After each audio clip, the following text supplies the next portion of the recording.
चॅनलच्या वतीने आपणा सर्वांचं या वेबिनारमध्ये सहर्ष स्वागत करतो. विज्ञानाश्रम गेली 35 वर्ष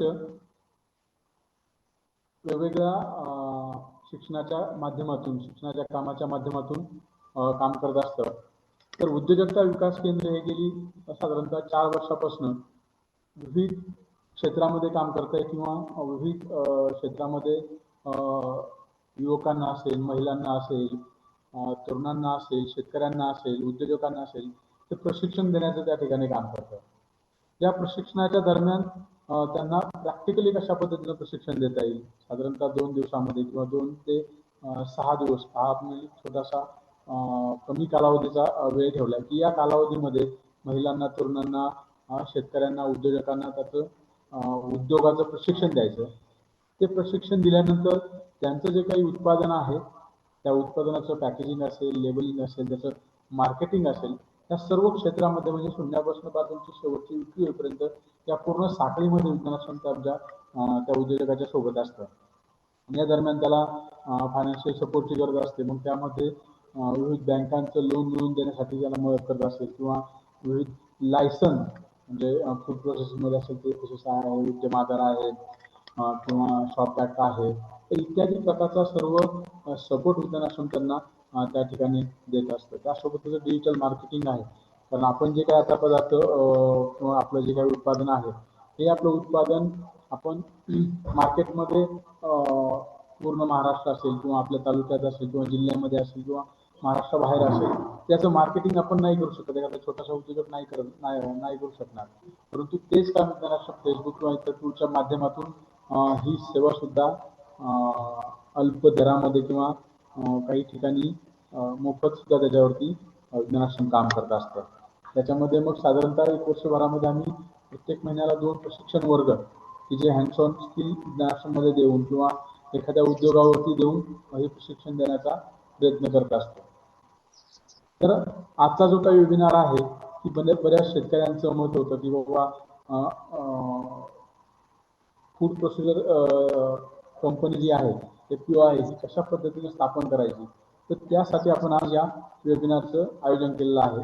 तर मी योगेश ओंकार सरांना विनंती करतो की त्यांनी आजचे जे काही प्रमुख मार्गदर्शक आहेत त्यांची ओळख करून द्यायची आणि आपण वेबिनारला सुरुवात करू. तत्पूर्वी आम्ही सरांनी सांगितल्याप्रमाणे आपल्या ज्या काही शंका असतील, जे काही प्रश्न असतील ते आपण आत्ताच चालू चॅट बॉक्समध्ये जर टाकत राहिला तर एका बाजूला सर मार्गदर्शन करत असताना त्यावर आपल्याला जोडून तुमच्या समाधानासोबत प्रश्नाचं तर याचा ते प्रयत्न करतील आणि काही प्रश्न राहिले तर ते नक्कीच वेबिनार झाल्यानंतर आपण त्याच्यावरती चर्चा घडून आणूया. परंतु सर्वांना कळकळीची विनंती की आपला माईक, आपला व्हिडिओ म्यूट राहील त्याची काळजी घ्या, कारण अनोघानं काय होतं आपला माईक चालू राहतो आणि आपला बॅकग्राऊंडचा वाहनांचा आवाज येतो, घरातला वेगवेगळा आवाज येतो आणि समोर मग मार्गदर्शन असतं किंवा ऐकणाऱ्यांना त्याचा त्रास होतो किंवा व्यवस्थित ऐकू येत नाही. तर याची सर्वांनी काळजी घ्यावी विनंती. योगेश सर. सर्वांना गुड मॉर्निंग. उद्योजकता विकास केंद्र विज्ञानाश्रम पाबळ आणि कृषी विकास व ग्रामीण प्रशिक्षण संस्था मलकापूर याद्वारे आजचा हा शेतकरी उत्पादक कंपनी गरज आणि संधी हा एक आपण वेबिनार घेतो आहे. आपल्याला मार्गदर्शक म्हणून श्री अमित कुमार नाफडे सर आहे की जे मुख्य कार्यकारी अधिकारी आहे कृषी विकास संस्थेचे, आणि कृषी विकासचं कार्य पण देशभरात वेगवेगळ्या राज्यांमध्ये चालतं.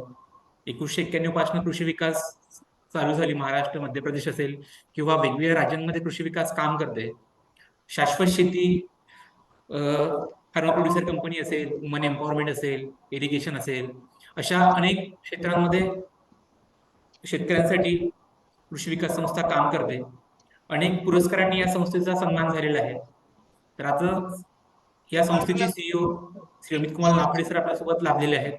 मी सरांना विनंती करतो की आपण वेबिनार सुरुवात करूया आणि वेबिनारच्या शेवटी सर्व शेतकऱ्यांचे आपण काही प्रश्न घेऊयात किंवा या संदर्भातला आपल्याला कोर्स कसा घेता येईल या सविस्तर या विषयावर आपण शेवटी बोलूयात. अमित कुमार नाफडे सर.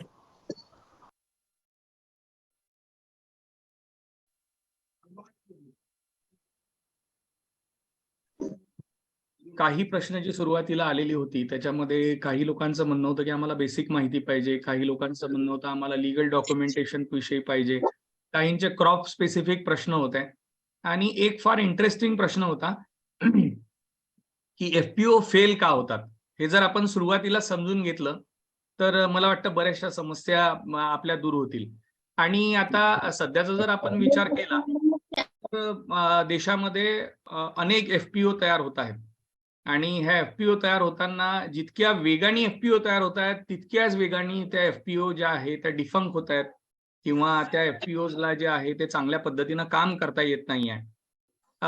काही महिन्यांपूर्वी मी एक व्हिडिओ यावर बनवला होता की एफपीओ क्यों फेल होते, वाय एफपीओ फेल, आणि त्याच्यामध्ये जवळजवळ तासभर या सगळ्या विषयाची कारणमीमांसा करण्यात आलेली आहे. तर कृषी विकास आणि एफपीओ नावाचं आमचं जे युट्यूब चॅनल आहे त्या युट्यूब चॅनलवरती हा एफपीओ आहे, किसान उत्पादक कंपनियां क्यों फेल होती है, आणि देशभरातून त्या व्हिडिओला प्रचंड प्रतिसाद मिळालेला आहे. अनेक कार्यक्रमांमधून मला फोन आले की सर आम्ही आमच्या प्रशिक्षण कार्यक्रमामध्ये तुमचा व्हिडिओ दाखवला पार्टिसिपंटला. कारण ही जी कारणमीमांसा त्या ठिकाणी करण्यात आलेली आहे ती कारणमीमांसा अनुभवाच्या आधारावर करण्यात आलेली आहे. आणि आपण जर सुरुवातीलाच हे समजून घेतलं की नेमकी संकल्पना काय आहे आणि एफपीओ का फेल होतात तर मला वाटतं बऱ्याचशा ज्या पुढच्या अडचणी आहेत त्या अडचणी आपल्याला टाळता येऊ शकतात. मला वाटतं पीपीटी शेअर करायला सुद्धा काही अडचण येते आहे. असो, पीपीटी शेअर होत नाहीये. हा हा, सुमित सरांकडनं होते का? सुमितकडे पण एक मिनिट हा सर, एक मिनिट. बोराखडे साहेब, हा सर, मी तुम्हाला पीपीटी शेअर करतो. योगेश हो, हो. पाठवली आहे. हो.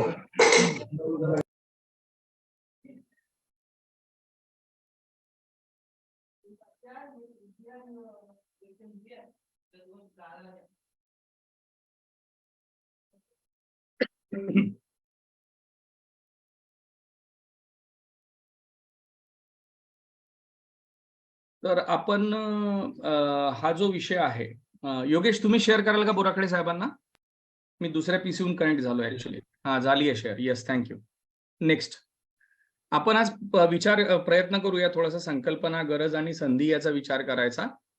तर या पीपीटीचा जर आपण आपल्या एफपीओ संकल्पनेचा जर आपण विचार केला तर एफपीओ मध्ये सगळ्यात महत्वाचं आहे, बऱ्याचशा शेतकऱ्यांनी जे आहे त्या संकल्पना समजून घेतल्याशिवाय पुढे जाणं काही योग्य नाहीये. तर आपण भारताचा जर विचार केला तर आपला भारत हा जो आहे हा शेतीप्रधान देश आहे आणि भारताची बहुसंख्य लोकसंख्या जी आहे ही शेतीवर अवलंबून आहे, हे आपल्या सगळ्यांना माहिती आहे. आपल्याला हे सुद्धा माहिती आहे की एक काळ असा होता जेव्हा लोक म्हणायचे उत्तम शेती, मध्यम व्यापार आणि कनिष्ठ नोकरी.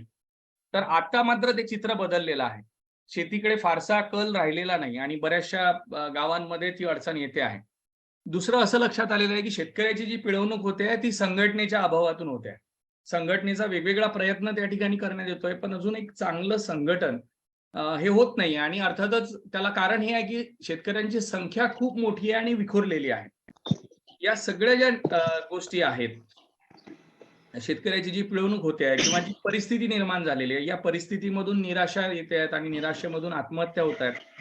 मग या सगळ्या परिस्थितीमधून शेतकऱ्यांना बाहेर काढण्यासाठी शासनाने वेगवेगळ्या प्रकारचे प्रयत्न केले, अनेक संस्थांनी वेगवेगळ्या प्रकारचे प्रयत्न केले आणि याच्यामधून शेतकऱ्याला संघटित करणं गरजेचं आहे आणि मूल्य शृंखलेसोबत जोडणं गरजेचं आहे, असं त्या ठिकाणी शासनाच्या लक्षात आलं. मग याच्या पुढे आपण जर विचार केला की आपण याच्यापूर्वी जुळलेलो नव्हतो का, तर होतो. 1904चा सहकार कायदा जर आपण विचारात घेतला आणि मागच्या काही वर्षामध्ये स्वातंत्र्यानंतरच्या काही काळामध्ये सहकारी संस्थांनी खूप चांगलं काम त्या ठिकाणी केलं आणि सहकाराच्या माध्यमातून वेगवेगळ्या ठिकाणी शेतकऱ्याच्या मालाला प्रक्रिया उद्योग मिळाले, शेतकऱ्याच्या मालाला मार्केट मिळालं, शेतकऱ्याला निविष्ठा उपलब्ध झाल्या आणि याच्यामध्येच अमूल सारख्या संस्था, अनेक वेगवेगळ्या सहकारी संस्था त्या ठिकाणी तयार झाल्या, सूतगिरण्या तयार झाल्या, प्रक्रिया उद्योग तयार झाले, खरेदी विक्री संघ तयार झाले.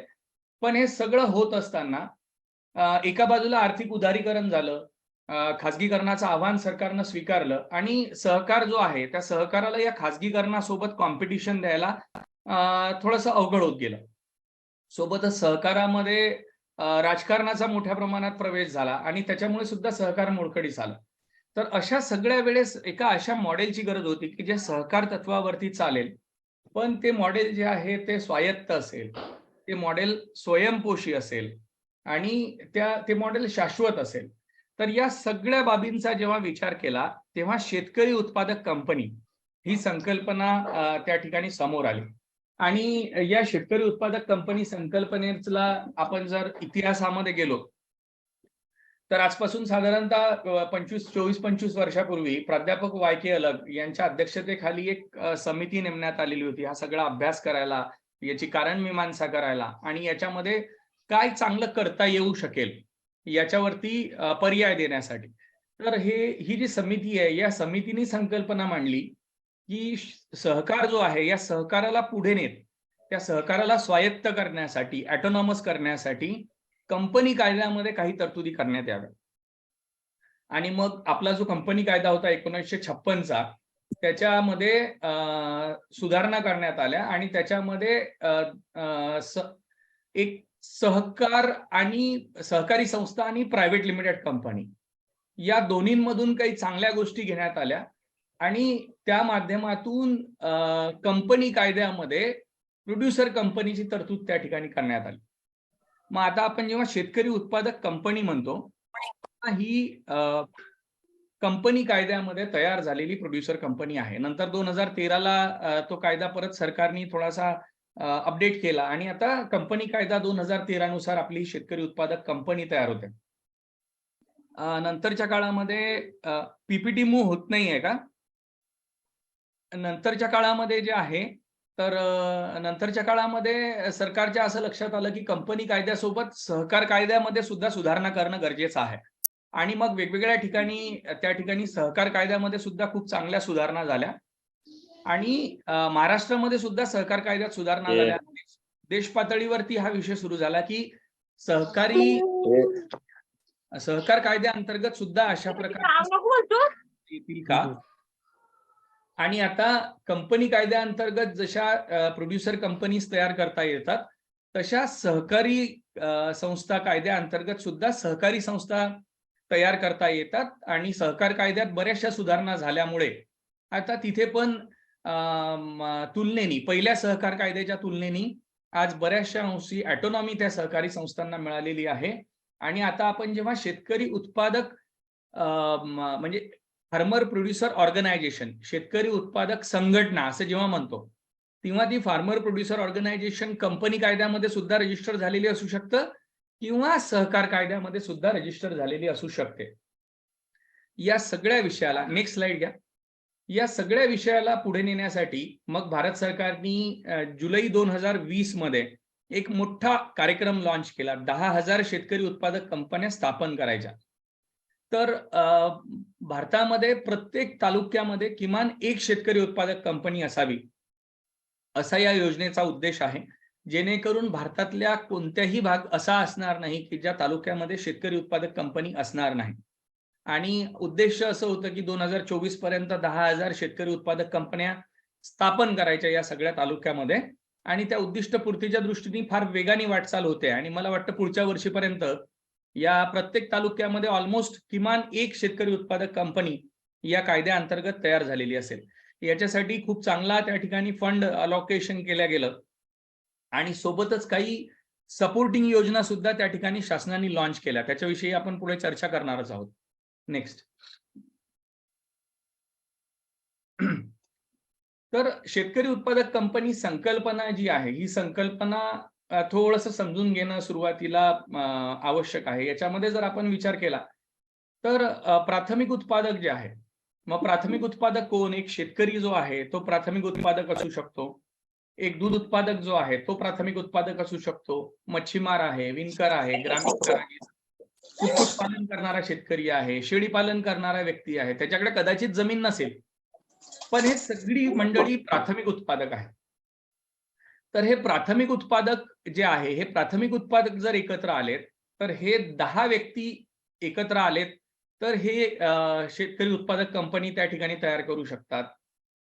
एखादी शेतकरी उत्पादक कंपनी आहे 1 किंवा 2 आणि अशा 2 किंवा अधिक संस्था जर एकत्र आल्या, मग त्या शेतकरी उत्पादक कंपनी असतील, त्या सहकारी संस्था असतील, अशा 2 वेगवेगळ्या संस्था एकत्र आल्या ज्या उत्पादकांच्या संस्था आहेत, तर त्या सुद्धा ह्या कंपन्या तयार करू शकतात. आणि वैयक्तिक आणि संस्था असं मिळून सुद्धा संयुक्तरित्या एफपीओ तयार होऊ शकते. साधारणतः उद्देश असा आहे की एक विशिष्ट शेतमाल पिकवणारे शेतकरी जे आहे, त्यांचे गट आहे, ज्यांच्याकडे साधन सामुग्री आणि पायाभूत सुविधांचा अभाव आहे, त्यांना एकत्र येऊन त्या पायाभूत सुविधा निर्माण करता येतील. म्हणून अशा समान उद्दिष्ट असणाऱ्या शेतकऱ्यांनी किंवा गटांनी एकत्र यावं आणि त्यांनी शेतकरी उत्पादक कंपनी तयार करावी. आणि त्या शेतकरी उत्पादक कंपनी तयार केल्यानंतर आपण व्यक्तिगत समजा आपण गोडाऊन उभारू शकत नसू, व्यक्तिगत आपण कोल्ड स्टोरेज उभारू शकत नसू, करोडो रुपयाचा खर्च त्या ठिकाणी लागणार असेल, तर अशा वेळेस काही शेतकऱ्यांनी एकत्र येऊन त्या ठिकाणी शेतकरी उत्पादक कंपनी तयार करावी आणि त्या कंपनीच्या माध्यमातून आपली कलेक्टिव्ह स्ट्रेंथ, सगळ्यांनी एकत्र यायचं, सगळ्यांची ताकद एकत्र करायची, शासकीय योजनांचा लाभ घ्यायचा आणि त्या माध्यमातून ह्या पायाभूत सुविधा निर्माण करायच्या, जेणेकरून आपला जो शेतमाल आहे किंवा आपलं दूध असेल, मच्छी असेल, आपलं जे काही उत्पादन असेल, त्या उत्पादनाला मार्केटमध्ये नेण्यासाठी आपल्याला पायाभूत सुविधा निर्माण करता येतील, मार्केटपर्यंत जाता येईल आणि त्या शेतकऱ्याचं उत्पादन जे आहे, त्या उत्पादनाची गुणवत्ता वाढवणे, त्याची उत्पादकता वाढवणे आणि त्याला भाव मिळवून देणे, या सगळ्या विषयावरती त्याला काम करता येईल. सोबतच उत्पादन खर्च कमी करण्यासाठी सुद्धा काम करता येईल. त्याच्यावरती आपण पुढे बोलणारच आहोत. Next slide please.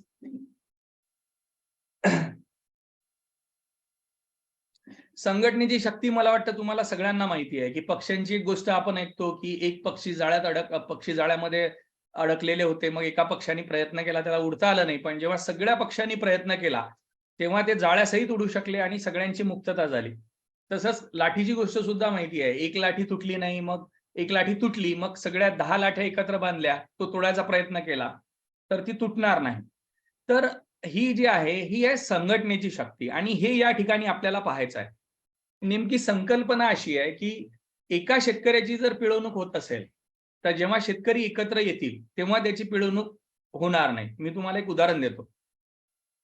आपण बियाणं विकत घेतो, बऱ्याच वेळा हे बियाणं जे आहे हे बियाणं खराब निघतं. अशा वेळेस 1, 2, 4, 10, 50 शेतकऱ्यांचं जर हे बियाणं खराब निघालं तरी तो शेतकरी फार तर तालुका कृषी अधिकारी कार्यालयापर्यंत जातो आणि बियाणं खराब झालं म्हणतो, मग कंपनी काहीतरी कारणं देते आणि बहुतांश वेळी अशा शेतकऱ्यांना त्याचं जे आहे लाभ मिळत नाही.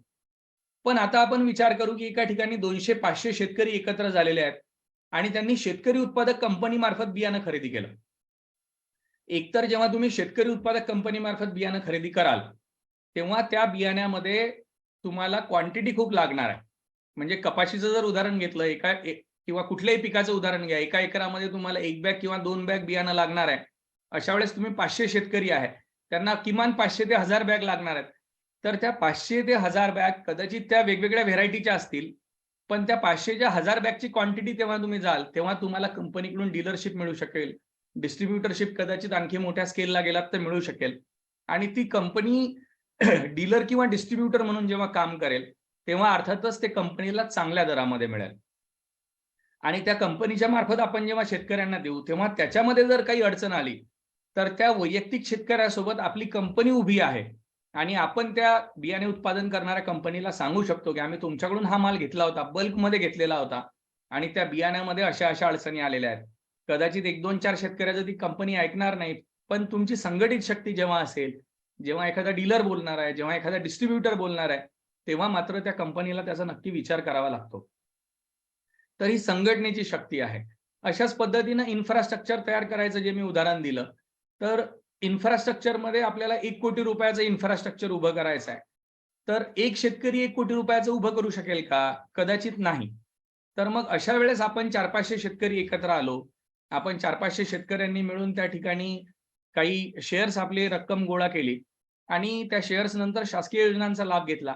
तर खूप चांगल्या शासकीय योजना सध्या आहेत. त्या शासकीय योजनांच्या माध्यमातून मला वाटतं 2-3 कोटी रुपयाचं इन्फ्रास्ट्रक्चर जे आहे ते अनेक कंपन्यांनी महाराष्ट्रामध्ये तयार केलेलं आहे आणि आम्ही पण अनेक कंपन्यांना त्या ठिकाणी मदत केलेली आहे. तर या पद्धतीनं परस्पर सहकार्यातून आपल्याला उन्नती करायची आहे. थोडंसं मी मूल्य साखळीकडे येतो. आता मूल्य साखळी म्हणजे काय, तर आपलं जे पीक आहे त्या पिकाचं जे त्या पिकाच्या लागवडीपासून किंवा आपण त्या पिकासाठी जमीन तयार करण्यापासून तर त्या पिकाचं अंतिम उत्पादन ग्राहकापर्यंत पोहोचण्यापर्यंत जी सगळी साखळी आहे त्याला आपण मूल्य साखळी म्हणतो. या साखळीमध्ये प्रत्येक जी कडी आहे, जसं आपल्या गळ्यामध्ये जर सोन्याची चेन असली, त्या सोन्याच्या चेनच्या प्रत्येक कळीला एक मूल्य आहे, तसं या साखळीमध्ये प्रत्येक कळीला एक मूल्य आहे. तुम्ही शेत चांगलं तयार केलं तर तुमचं पुढचं चांगलं होईल. जर तुम्ही शेत तयार करताना व्यवस्थित लक्ष दिलं नाही तर पुढे तुम्हाला उत्पादनामध्ये कदाचित त्याचे परिणाम दिसतील. अशा पद्धतीनं प्रत्येक स्टेज जी आहे, चांगलं बियाणं घेतलं तर चांगलं होईल, चांगलं बियाणं नाही घेतलं तर तुमचं मूल्य कमी होईल. तर असं प्रत्येक स्टेजवरती मूल्य साखळीमध्ये मूल्य आहे. आता ही जी मूल्य साखळी आहे ही प्राधान्यानं जर तुम्ही डाव्या बाजूचं चित्र पाहिलं तर या मूल्य साखळीमध्ये काय येतं, तर आपण आपल्या पिकाचं उत्पादन करतो.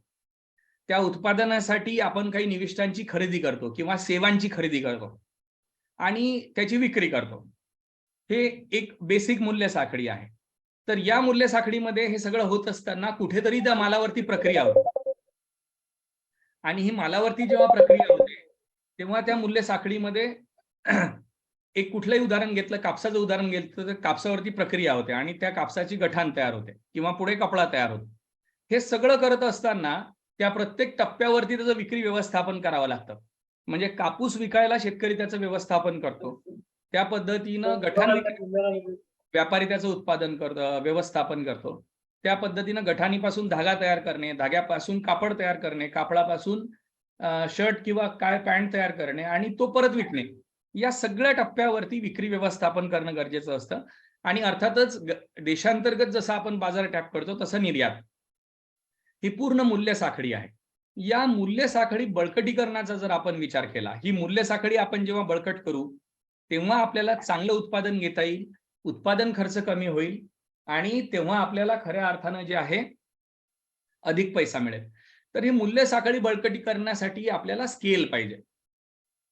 जसं आता मला कापसाचं परत उदाहरण घेतो, कापसावर प्रक्रिया करायची आहे तर कापसावर प्रक्रिया एकटा शेतकरी नाही करू शकणार. तुम्हाला जिनिंग उभारायची आहे तर एकटा शेतकरी नाही उभारू शकणार, मग तो व्यापारी होईल. पण त्या ठिकाणी 500, 1000, 2000 शेतकरी जर एकत्र आले तर त्यांना स्केल मिळेल आणि ते स्केल असं असेल की ते त्या माध्यमातून जिनिंग उभारू शकतील, त्या माध्यमातून ते त्या ठिकाणी प्रक्रिया करू शकतील. पण हे सगळं करत असताना जसं कुठल्याही मालाच्या प्रक्रियेसाठी आपल्याला स्केल पाहिजे. अगदी वेअरहाऊस जरी तुम्ही उभारतो म्हटलं तरी ते वेअरहाऊस चांगल्या पद्धतीनं त्याचा वापर होण्यासाठी तिथे 50, 100, 200 शेतकऱ्यांचा माल जेव्हा येईल तेव्हा ते वेअरहाऊस ऑप्टिमम कॅपॅसिटीमध्ये वापरल्या जाईल. तर स्केल गरजेचं आहे आणि हे स्केलच्या माध्यमातून आपण जेव्हा काम करतो तर त्या ठिकाणी पैसा गरजेचा आहे. कारण तुम्हाला प्रक्रिया उद्योग उभारायचा आहे, तुम्हाला शेतमालाचं मार्केटिंग करायचं आहे, तुम्हाला ट्रान्सपोर्टेशन करायचं आहे, जे काही करायचं आहे, एकत्रित खरेदी करायची आहे, विक्री करायची आहे, तर दोन्ही बाजूला पैसा गरजेचा आहे. तर पैशाचा आपल्याला विचार केला पाहिजे.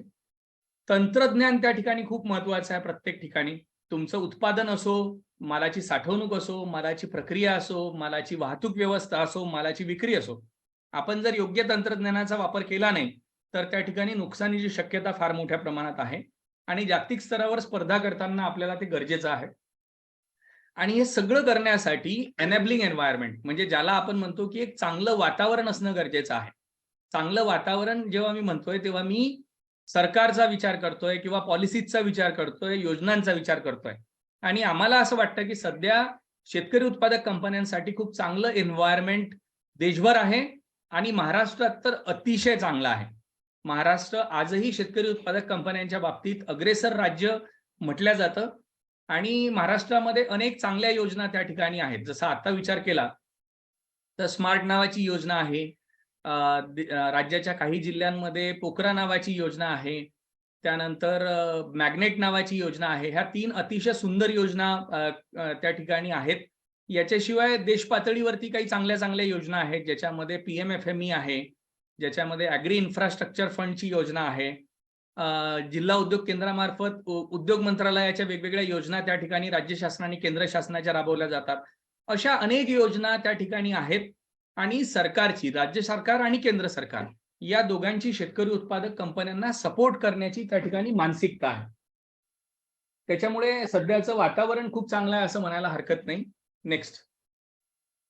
या सगळ्या पार्श्वभूमीवरती आपण जर विचार केला तर आपले काही शेतकऱ्यांचे गट आहेत आणि या गटांमध्ये काय होऊ शकतं, तर गटांमध्ये जेव्हा आपण एकत्र येतो तेव्हा विचारांची देवाणघेवाण होते.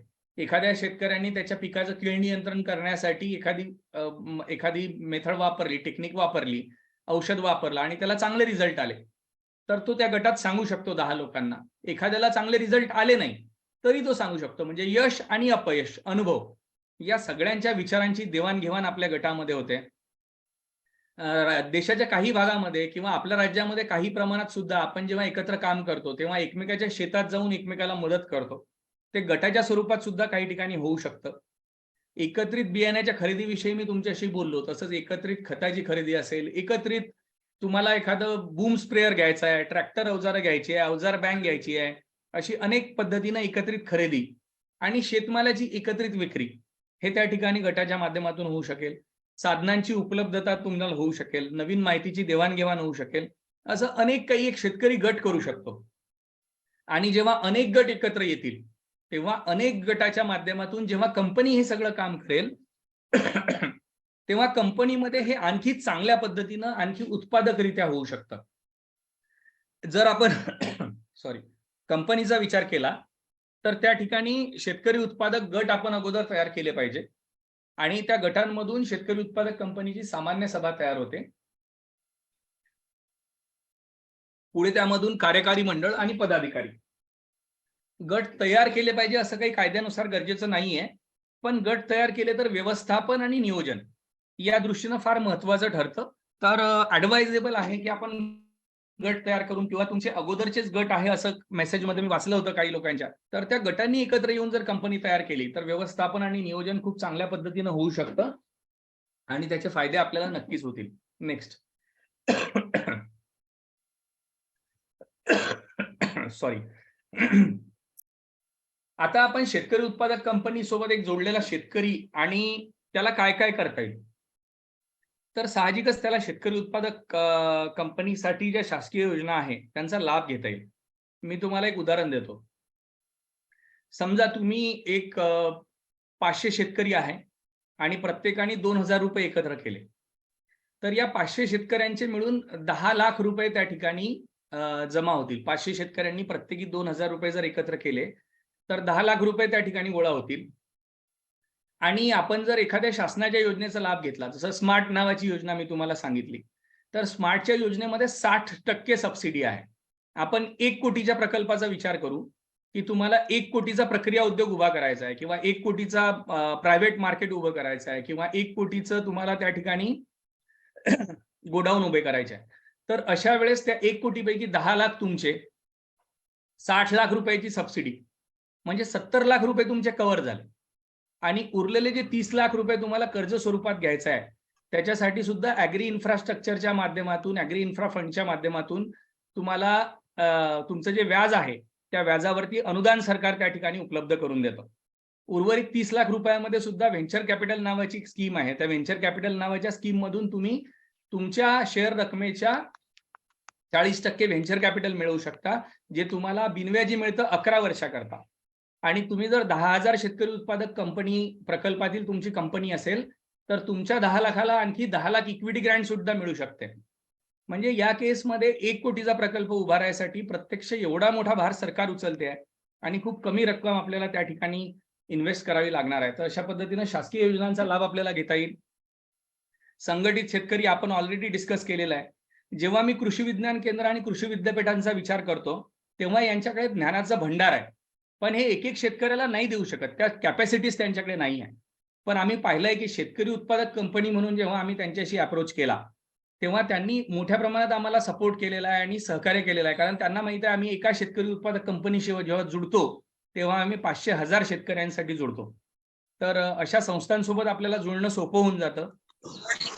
मूल्य साखळीचं बळकटीकरण आणि बाजारपेठेतील फायदा मला वाटतं आपण चर्चा केलेली आहे. नेक्स्ट. आता शेतकरी उत्पादक कंपन्या काय करतायत, तर अनेक शेतकरी उत्पादक कंपन्या वेगवेगळं काम करतायत. त्याच्यामध्ये एकत्रित मालाची खरेदी आहे, विक्री आहे. कराळ शेतीचे प्रयोग अजून फार मोठ्या प्रमाणात होत नाही, पण एकट्या दुकट्या ठिकाणी असे प्रयोग करण्याचा प्रयत्न झालेला आहे. प्रक्रिया उद्योग त्या ठिकाणी आहेत. शेतमालाच्या मार्केटिंगसाठी प्रयत्न करताय. काही ठिकाणी नवीन पिकाच्या लागवडीचा सुद्धा प्रयोग यशस्वी झालेला आहे, की एकट्या शेतकऱ्याला जर एखादं पीक लावायचं तर बियाणं आणणं, बाकी टेक्नॉलॉजी सगळाच प्रॉब्लेम होतो. तर अशा वेळेस नवीन पिकाची लागवड करण्यासाठी 5, 50, 100 शेतकरी कंपनीच्या माध्यमातून उपलब्ध एकत्र आले तर बीजोत्पादन असेल किंवा नवीन पीक आपण त्या ठिकाणी प्रमोट करू शकतो. वेअरहाऊसिंगच्या माध्यमातून तारण कर्जाची सुविधा होऊ शकते, साठवणूक सुविधा निर्माण करता येऊ शकतात, माहिती ज्ञानाची देवाणघेवाण होऊ शकते. बाकी लढा आणि आपण चर्चा केलेलीच आहे. हे फक्त काही प्रातिनिधिक उदाहरणं आहेत. असे अनेक उदाहरणं तुम्हाला त्या ठिकाणी जर तुम्ही माहिती घेतली तर पाहायला मिळतील. नेक्स्ट. हे एक चित्र आहे. त्या ठिकाणी आपण काही गोष्टी दाखवलेल्या आहेत की एफपीओ मेक बिझनेस सेन्स. जेव्हा तुम्ही एकत्र येता तेव्हा स्केल मिळतं, तुम्ही पैसा उभारू शकता आणि त्या ठिकाणी बिझनेस सेन्स तयार होतो. तुम्ही कलेक्टिव्ह फार्मिंग करू शकता. तुम्ही जेव्हा एकत्र येता, जेव्हा एकत्र मालाची विक्री करता, प्रक्रिया करता, तेव्हा व्हॅल्यू एडिशन होतं. त्याच्यामुळे तुम्हाला 2 पैसे जास्त मिळू शकतात, उत्पादकता वाढू शकतं, टेक्नॉलॉजी तुम्ही आणू शकता, वेअरहाऊसिंग निर्माण करू शकता. इव्हन बँकिंगचा सुद्धा प्रयोग शेतकरी उत्पादक कंपन्यांच्या माध्यमातून banking at your door step. तर तुम्ही BC म्हणून सुद्धा काम करू शकता, बिझनेस करस्पॉन्डंट म्हणून किंवा बिझनेस फॅसिलिटेटर म्हणून तुमच्या मालाचं ब्रँडिंग करू शकता. आणि या सगळ्यासाठी सगळ्यात महत्वाचं आहे तुमचं बोर्ड. तर तुमचं बोर्ड चांगलं असणं आणि त्यांनी शेतकरी हिताचे निर्णय घेणं गरजेचं असतं. नेक्स्ट. आता हे सगळं बोलत असताना मला तुम्हाला काही यशोगाथा दाखवायच्या आहेत. खरं तर वेळ बरीच झाली आहे, पण मला वाटतं आपण ही एक व्हिडिओ प्ले करू. ही लिंक जर तुम्ही युट्यूबच्या माध्यमातून प्ले करू शकलात टीम, तर यातून बरेच प्रश्नांची उत्तरं मिळतील. जय सरदार, कृषी विकास, ह्या 2 शेतकरी उत्पादक कंपन्या आहेत, जय सरदार आणि वंदन. ह्या 2 कंपन्या कृषी विकासने तयार केलेल्या अनेक कंपन्यांपैकी आहे. प्रातिनिधिक स्वरूपात मी यांची उदाहरणं या ठिकाणी घेतलेली आहे. आणि ऑल अबाउट एफपीओ हे कृषी विकासचं इनिशिएटिव्ह आहे. टीम तुम्हाला ते कॉपी करून लिंक प्ले करता येईल का युट्यूबला? Yes sir. हां. तर आपण ही एक यशोगाथा पाहूया. एक 6-7 मिनिटाची आहे, पण त्याच्यामध्ये बऱ्यापैकी समस्या काय आहे, त्याच्यावरती उपाययोजना काय होऊ शकतात आणि शेतकऱ्याचा कसा फायदा होऊ शकतो, याचं एक उदाहरण जय सरदारच्या माध्यमातून त्या ठिकाणी आपल्याला मिळेल. म्हणजे मी जे काही बोलतो याची स्पष्टता या मॉडेलमध्ये येऊ शकेल. दुसरी जी शेतकरी उत्पादक कंपनी आहे वंदन, ही चंद्रपूरमध्ये आम्ही तयार केलेली शेतकरी उत्पादक कंपनी आहे. ही आदिवासी शेतकऱ्यांची कंपनी आहे आणि या कंपनीनी जे आहे ते खूप चांगलं ब्रँडिंगवरती काम केलेलं आहे. त्याच्यावरती आपण नंतर चर्चा करू. हां, प्ले करा.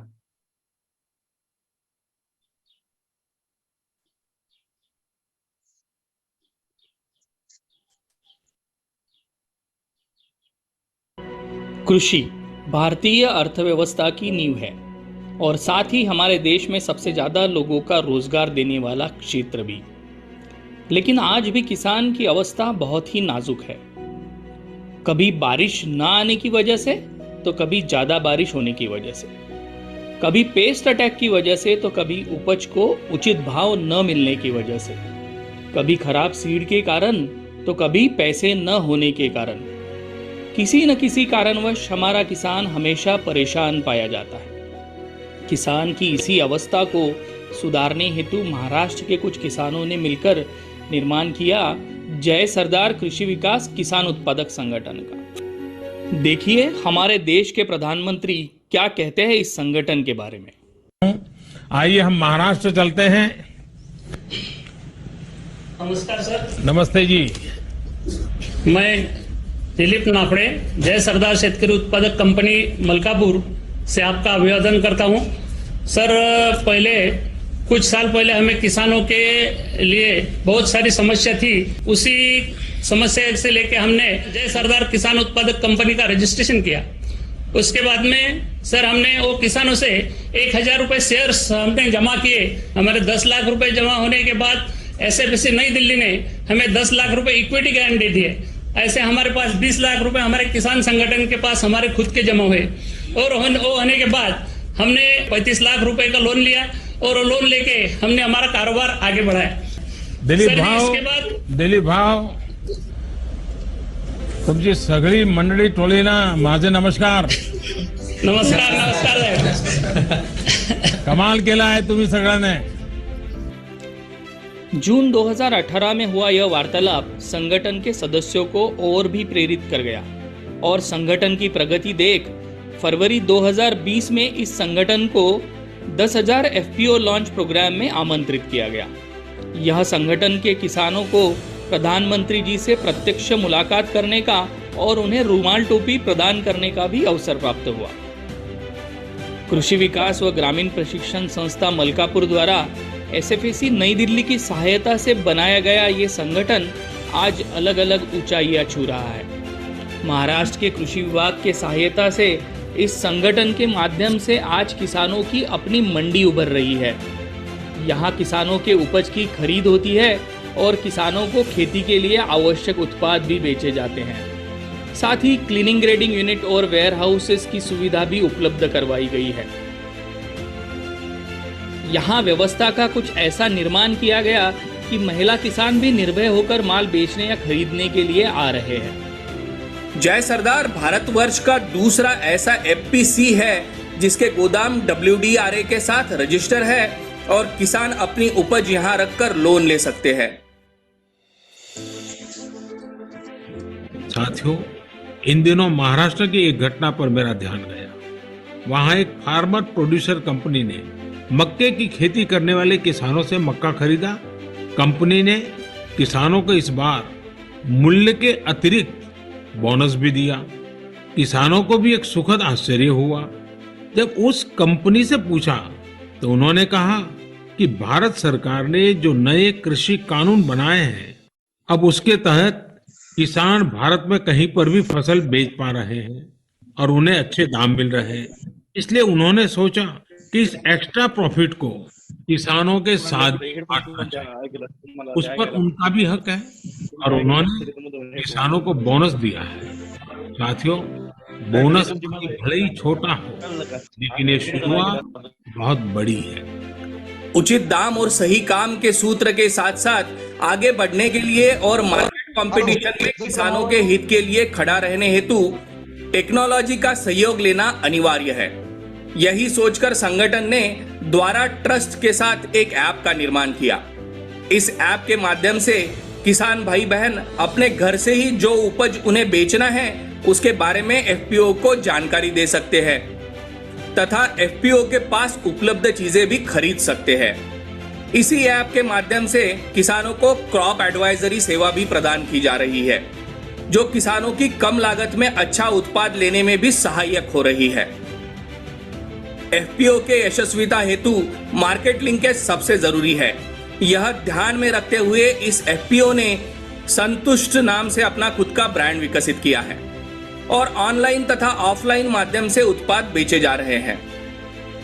इसके अलावा महा FPC, NCDEX, NEML जैसे अन्य कई संस्थाओं के माध्यम से भी मार्केट लिंकेज बनाए जा रहे हैं। ई-नाम के माध्यम से भी किसानों को एक देश एक बाजार से जोड़ने का प्रयास जारी है। जय सरदार FPO सिर्फ अपने किसानों तक ही सीमित नहीं है, बल्कि देश भर से अलग अलग जगह से किसान यहाँ कुछ सीखने आते हैं। इस FPO द्वारा अन्य कई FPO के निर्माण और उनके सक्षमीकरण में योगदान दिया जा रहा है। जय सरदार FPO द्वारा निर्मित इस व्यवस्था के कारण किसानों के समय की बचत हो रही है। वैज्ञानिक तरीके के इस्तेमाल से उपज का सही वजन हो रहा है। मार्केट में उपज की चोरी भी रोकी गई है। मार्केट के स्तर पर आने वाले अन्य लॉसेस भी बचाए जा सके हैं। वैज्ञानिक तरीके से निर्धारित उचित दाम किसान को मिल रहा है और साथ ही किसान शिक्षित भी हो रहा है। जय सरदार FPO का यह काम अलग अलग प्लेटफॉर्म पर सहारा गया। US काउंसिलेट, बाला विकासा और Tata institute of social science Mumbai द्वारा आयोजित स्पर्धा में पहले 10 इनोवेटिव स्टार्टअप में जय सरदार को स्थान दिया गया। NCDEX द्वारा प्रकाशित मासिक पत्रिका में खेती के सिकंदर के रूप में जय सरदार FPO के काम को नवाजा गया। एसएफएसी द्वारा फाउंडेशन डे के अवसर पर एफपीओ को सम्मानित किया गया और लेवा चेंबर ऑफ कॉमर्स, इंडस्ट्रीज और एग्रीकल्चर द्वारा भी इस एफपीओ का सम्मान किया गया। किसानों की जिंदगी में सकारात्मक बदलाव लाने हेतु उठाया गया यह कदम एक नई शुरुआत है। थँक्यू। एक एक मिनिटं आपण पुढची लिंक पाहू। एक ट्रायबलाइटची लिंक द्या। जय सरदारला आता यावर्षी 2 पुरस्कार मिळाले राष्ट्रीय स्तरावरती। एक दिल्लीला ॲक्सेस लाईव्हलीहूड सर्व्हिस मार्फत लाईव्हलीहूड समिट असतं, त्याच्यामध्ये FPO of the year large कॅटेगरीचा एक अवॉर्ड जय सरदारला मिळाला। आणि दुसरं केरळला इसाफ बँकेने सुद्धा एफपीओ बेस्ट एफपीओचा अवॉर्ड त्या ठिकाणी जय सरदारला दिलेला आहे। आणि जय सरदार शेतकरी उत्पादक कंपनीच्या कॅम्पसमध्येच आपण एक निवासी प्रशिक्षण केंद्र त्या ठिकाणी सुरू केलेलं आहे आणि त्या ठिकाणी देशभरातील शेतकरी येतात। त्यांना आम्ही 3 दिवसाचं त्या ठिकाणी निवासी प्रशिक्षण देतो शेतकरी उत्पादक कंपनी या विषयावरती। आणि अनेक शेतकरी इथून जाऊन मग त्यांच्या एफपीओ ज्या बंद पडलेल्या होत्या किंवा ज्या स्ट्रगल करत होत्या त्या सगळ्या एफपीओज ज्या आहेत त्यांना ते प्रयत्न करतात पुढे नेण्याचा आणि बऱ्यापैकी त्यांना यश येते। कारण महत्त्वाचं आहे संकल्पना क्लिअर करणं। आता ही जी वेबसाईट आहे tribelite.com तुम्ही पाहू शकता। ही वंदन नावाच्या शेतकरी उत्पादक कंपनीची वेबसाईट आहे। थोडंसं स्क्रोल कराल तुम्ही, स्क्रोल डाऊन, हे पॅकेजिंग बघा तुम्ही त्या कंपनीचं। आणि या कंपनीच्या माध्यमातून आपण त्या ठिकाणी जे आहे शेणाचे दिवे, धूप, अगरबत्ती, हवन कप याच्यापासून सुरुवात केली होती। आता त्या ठिकाणी मिरची पावडर, हळद पावडर, त्याच्यानंतर कवट जाम, त्याच्यानंतर अशी कृषीची वेगवेगळी उत्पादनं जी आहे, शिंगाळा पावडर, असं वेगवेगळे उत्पादनं त्या ठिकाणी आपण आता हे करतोय, म्हणजे मार्केटमध्ये आणतोय। तुम्ही वेबसाईटला जाऊन खरेदी पण करू शकता। ट्रायबलाइटचं फेसबुक पेज जर तुम्ही पाहिलं तर फेसबुक पेज पण अतिशय सुंदर आहे। माझी तुम्हाला सगळ्यांना रिक्वेस्ट आहे की एकदा जरूर पहा की मार्केटमध्ये जाणं म्हणजे काही एफपीओ करून मॅजिक होत नसतं, जादू होत नसते। आपल्याला मार्केटसाठी मार्केटसारखं व्हावं लागतं। थोडी तिसरी लिंक एकदा शेअर कराल 1 मिनिटासाठी। तर ट्रायबलाइटची तुम्ही जरूर पहा, म्हणजे तुम्हाला मार्केटमध्ये जायचं असेल तर तुम्हाला मार्केटच्या दृष्टीनं स्वतःला प्रिपेअर करावं लागेल, तयारी करावं लागेल, नाहीतर एफपीओ फेल होतात। जर तुम्ही लीगल कंप्लायन्सेस केला नाही तर पेनल्टी मोठ्या प्रमाणात लागते, तर एफपीओ फेल होतात। जर तुम्ही बिझनेस प्लॅन समजून घेतला नाही आणि फक्त ग्रँट मिळते म्हणून कार्यक्रम केला तर एफपीओ फेल होतात। स्क्रोल डाऊन करा, स्क्रोल अप। आता हे ऑल अबाउट बस आता हे ऑल अबाउट एफपीओ जे आहे, हे ऑल अबाउट एफपीओचं ट्रेनिंग सेंटर तुम्ही पाहू शकता। हे फोटोग्राफ्स, याच्यामध्ये हे मागचं ट्रेनिंग प्रोग्राम आहे, सप्टेंबर महिन्यातलाच जय सरदारच्या कॅम्पसमध्येच होतो। पुढे घ्या थोडंसं, स्क्रोल अप।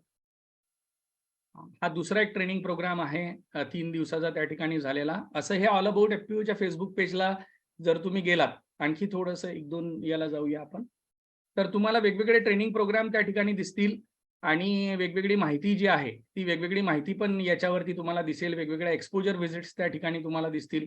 राज्यातल्या वेगवेगळ्या भागातून लोक या ठिकाणी आलेले आहेत, त्यांनी कसं प्रशिक्षण घेतलेलं आहे ते या ठिकाणी तुम्हाला या ऑल अबाउट एफपीओच्या पेजला दिसू शकेल। Yes, thank you. हे तुम्ही वेळेनुसार पाहू शकता। कृषी मंत्रालयाने आम्हाला इन्व्हाइट केलेलं होतं जेव्हा देशभरातल्या अधिकाऱ्यांची कार्यशाळा होती। हा तो फोटोग्राफ आहे सर। देशभरातल्या वेगवेगळ्या राज्यातले वेगवेगळे अधिकारी जेव्हा शेतकरी उत्पादक कंपनी या विषयावरती कृषी मंत्रालयाने त्यांचं 1 दिवसाचं सेशन घेतलं होतं, वर्कशॉप।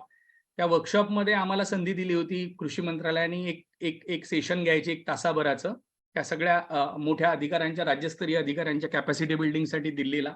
तर तो फोटोग्राफ होता। हे काही लोकांचे अनुभव पण तुम्ही त्या ठिकाणी पाहू शकाल। ठीक आहे, मला वाटतं बंद कराल, वेळ आपला संपत आलेला आहे। ऑलमोस्ट 11 वाजलेले आहे आणि कोणाचे काही प्रश्न असतील तर आपण 1-2 मिनिटं, 5 मिनिटं जसं आयोजकांनी वेळ देतील त्या पद्धतीने घेऊया। तर मी परत एकदा त्या प्रश्नाकडे येतो की एफपीओ का फेल होतात। तर कृषी विकासचं एक युट्यूब चॅनल आहे, कृषी विकास अँड एफपीओ। कृषी विकास अँड एफपीओ युट्यूब चॅनल आपण विज्ञान आश्रम मार्फत वाटलं तर लिंक तुमच्या ग्रुपमध्ये शेअर करू। तर कृषी विकास अँड एफपीओ या चॅनल मार्फत जे आहे, किंवा बोराखडे साहेब तुम्ही असाल तर तुम्ही ग्रुपमध्ये चॅटमध्ये लिंक शेअर करा।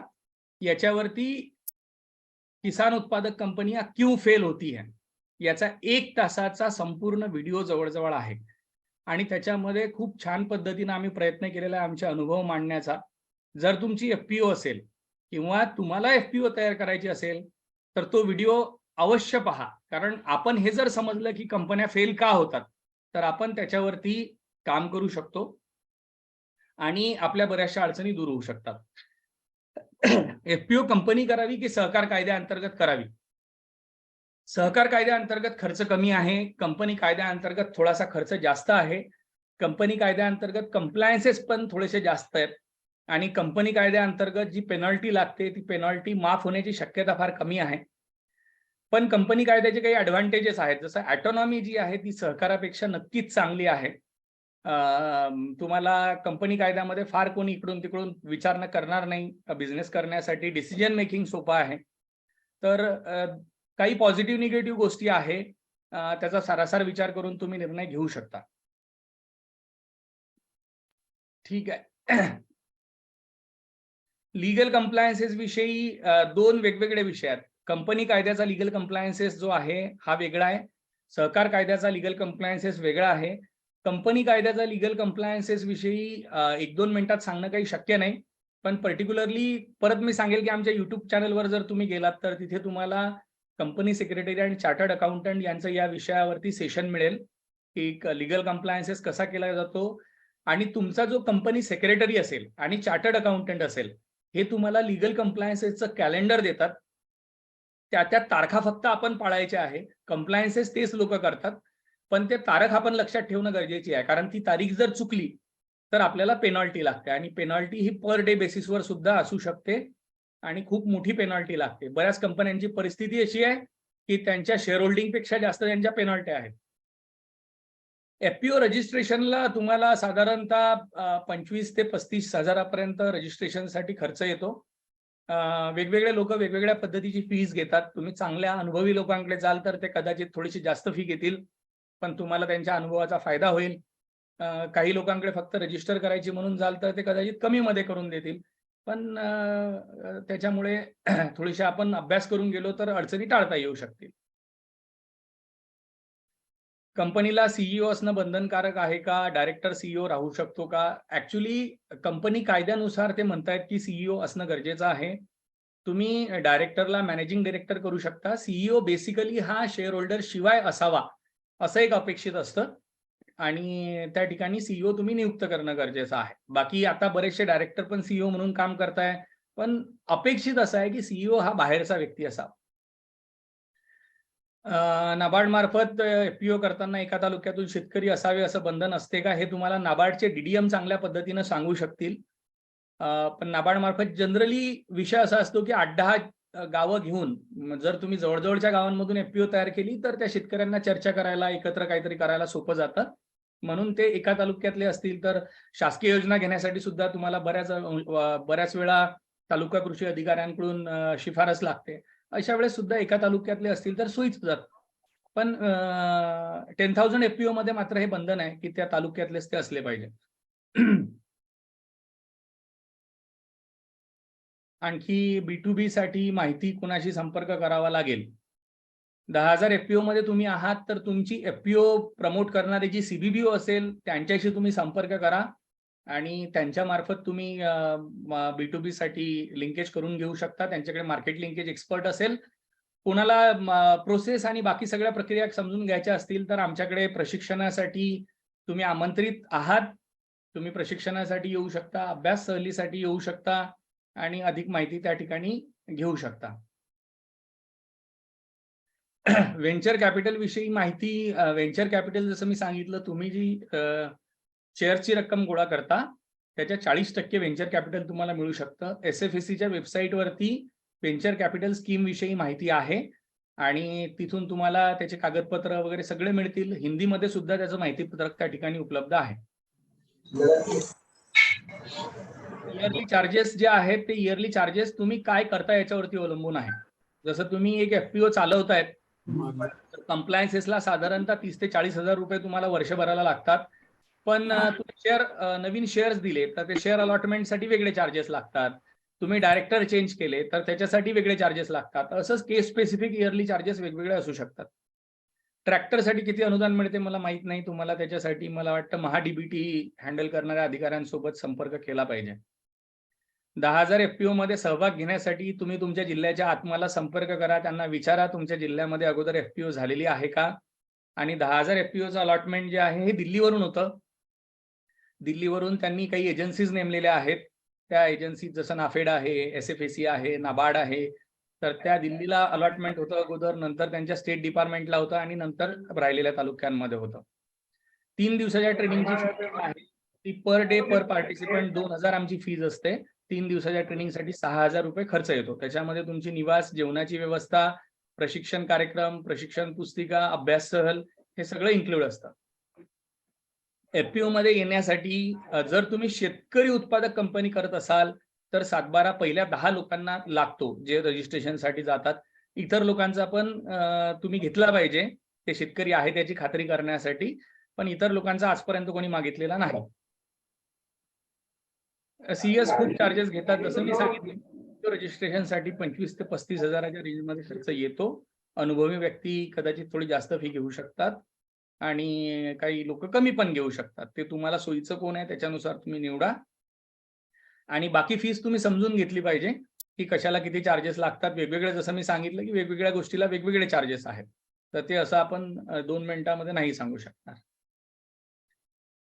अभ्यास सहलीला येण्यासाठी सुद्धा फी आहे. कारण तुमची शेतकरी उत्पादक कंपनी जेव्हा बिझनेस म्हणून तुम्ही विचार करता तेव्हा त्या ठिकाणी ते कंपनीचं काम जे आहे ते काम थांबतं. त्या कंपनीचे CEO तुम्हाला वेळ देतात, त्या कंपनीचे डायरेक्टर तुम्हाला वेळ देतात आणि महिन्यातून 5 दिवस 7 दिवस जर लोक अभ्यास सहलीला यायला लागले तर त्यांनी त्यांचं काम केव्हा करायचं.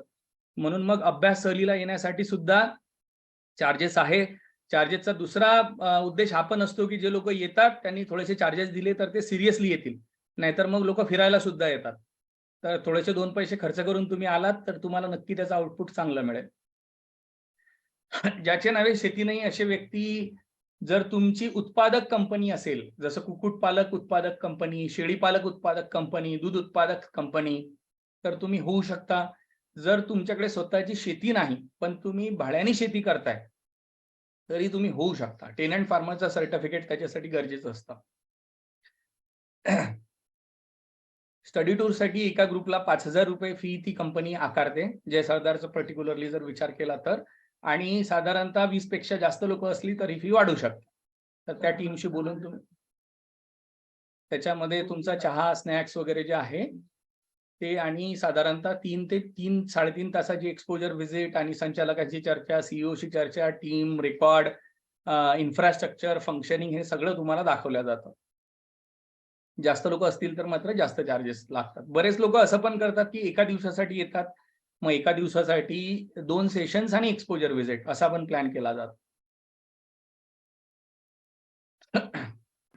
धन्यवाद सर. धन्यवाद. मला वाटतं थोडासा जास्त वेळ झाला पण सुरुवातीला वेळ गेल्यामुळे आपल्याला तो द्यावा लागला. एनिवे परत एकदा विज्ञान आश्रम आणि प्राश फाउंडेशन यांचे आभार मानतो. सर्व शेतकऱ्यांचेही आभार मानतो की त्यांनी इतके सगळे प्रश्न विचारले आणि समजून घेण्याचा प्रयत्न केला. आमचं YouTube चॅनल जे आहे त्याच्यावरती जेवढे सेशन्स, जेवढे व्हिडिओ आहेत ते अगदी फ्री ऑफ कॉस्ट आहेत. तिथे तुम्हाला कोणतेही चार्ज द्यायची गरज नाही. कारण तिथे एक्स्ट्रा एफर्ट्स काही लागणार नाहीयेत. पण अभ्यास सहल आणि प्रशिक्षणासाठी मात्र तुम्हाला खर्च लागेल. तर मला वाटतं YouTube मधून जी माहिती मिळते ती तर तुम्ही घ्या जेवढी मिळू शकते तेवढी. आणि फेसबुक पेज मधून पण तुम्हाला नक्की माहिती मिळत राहील. तर सगळ्यांचे आभार आणि तुम्हाला काही मदत लागली तर आम्ही त्या ठिकाणी उपलब्ध आहोत. थँक्यू. धन्यवाद सर. विज्ञान आश्रमच्या वतीने मी पुन्हा एकदा आपलं आणि आपल्या सर्व टीमचं मनापासून आभार व्यक्त करतो. खरं तर सरांचं कार्य खूप मोठं आहे. सर मुख्य कार्यकारी अधिकारी आहे कृषी विकास संस्थेचे. साधारणतः नगर जिल्ह्यामध्ये सर मी आपल्या गावाला भेट द्यायला गेलतो, खरशिंदे आणि त्या भागामध्ये. तर अतिशय सुंदर असं काम आपलं त्या भागामध्ये चालतं. महिलांसोबत असेल, शेतकऱ्यांसोबत असेल किंवा गावच्या सर्वांगीण विकासासाठी असेल. त्यासोबतच आपलं FEC स्थापन करणं किंवा त्या अंतर्गत जे काही आपले प्रोडक्ट आहेत त्या विक्रीमध्ये सुद्धा आपलं खूप मोठं काम चालतं. आणि सर्व आजचे जे काही पार्टिसिपेंट्स आहेत तर मी यांना सांगू इच्छितो की आपण या बाबतचं प्रशिक्षण कृषी विकास आणि विज्ञान आश्रम मिळून साधारणतः 3 दिवसाचं एक प्रशिक्षणाचं आयोजन करत आहोत. तर ज्या कोणाला या प्रशिक्षणामध्ये सहभागी व्हायचंय तर त्यांनी ग्रुपमध्ये मेसेज टाकावा. आपण एक शेवटचा प्रश्न घेऊया. संध्या ठाकरे यांचा त्यांनी हँड रेज केलाय. Madam please. एक रिक्वेस्ट अशी राहील, मी सुमित बोराकडे कृषी विकास करणार. मी एक गुगल फॉर्मची लिंक टाकली आहे. येस कृपया तो फॉर्म सगळ्यांनी फिल करून द्यावा अशी विनंती राहील.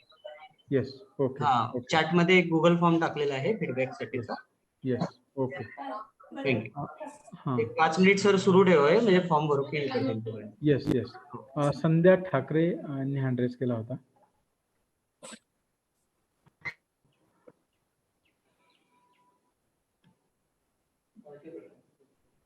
संध्या ठाकरे, आपला काही प्रश्न होता?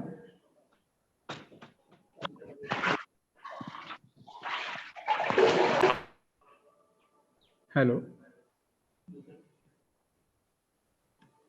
आपण शेवटचे 1-2 प्रश्न थेट सरांशी बोलू शकता.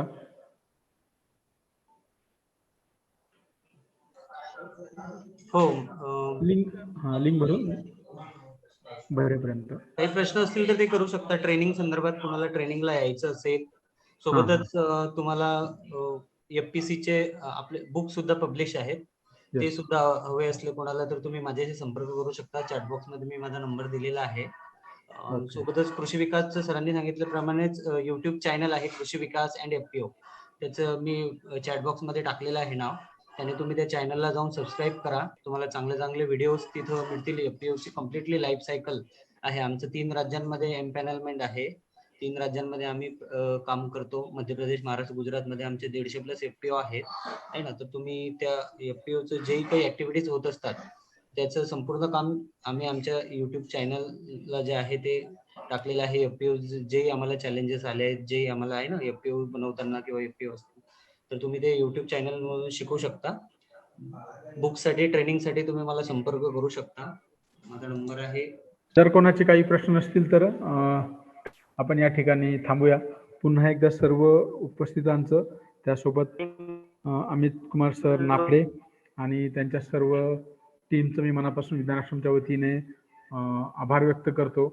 आणि आपण काही थोड्या दिवसातच प्रशिक्षण वर्गाचं आयोजन करतोय. आता तुम्ही नक्कीच विज्ञान आश्रम असेल किंवा कृषी विकास असेल यांच्याशी संपर्क करा.